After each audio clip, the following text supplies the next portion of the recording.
Saya sudah melihat di beberapa tayangan rasa kekecewaan pencipta lagu atas turunnya SP3.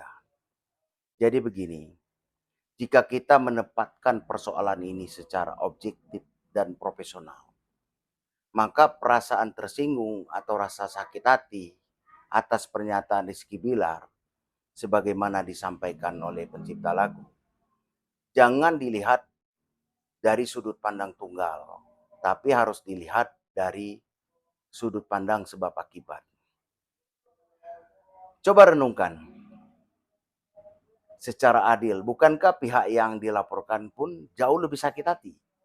Karena secara terang-terangan menyebutkan nama Lesti Kejora di ruang publik. Padahal kan belum tentu yang bersangkutan itu memenuhi unsur pelanggaran hak cipta. Yang perlu kita pahami sebagai pelapor, bahwa berdasarkan pasal 120 Undang-Undang Nomor 28 tahun 2014 tentang hak cipta, pelanggaran pidana hak cipta ini adalah delik aduan. Artinya pihak yang melaporkan dugaan penggunaan lagu pada sejumlah kanal musik dan platform digital harus terlebih dahulu memastikan secara jelas siapa mengunggah konten tersebut, siapa yang memiliki kanal, serta siapa yang mengelola, memperoleh manfaat ekonomi dari akun digital tersebut.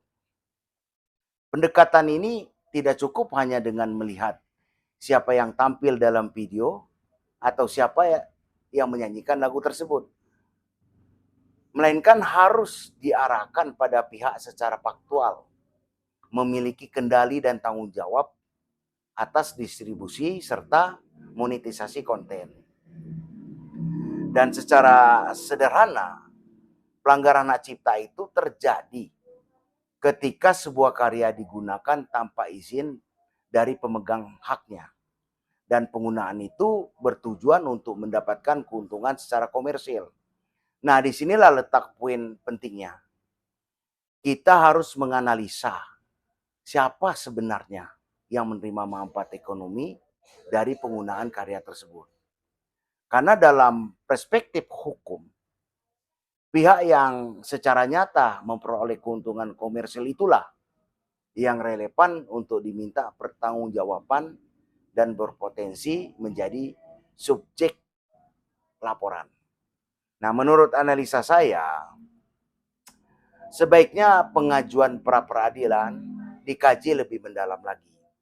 Jangan sampai permohonan kembali ditolak untuk kedua kalinya.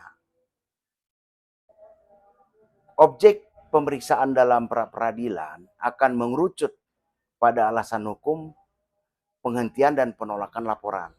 Jika dalil yang diajukan belum didukung oleh bukti yang kuat dan tervalidasi, maka sangat berisiko permohonan tersebut dinyatakan ditolak atau tidak diterima untuk kedua kalinya. Oleh karena itulah, langkah yang lebih bijak adalah memperkuat dasar pembuktian terlebih dahulu sebelum menempuh upaya pra peradilan. Kalau saya analisa lebih mendalam, kondisi saat ini lebih baik berdamai diri.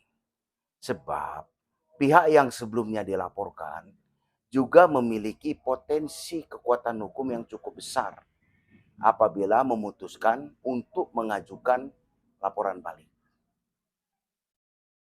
Karena itu, demi menghindari risiko hukum yang lebih luas, penyelesaian yang paling baik itu berdamai diri, bahkan langkah itu jauh lebih profesional.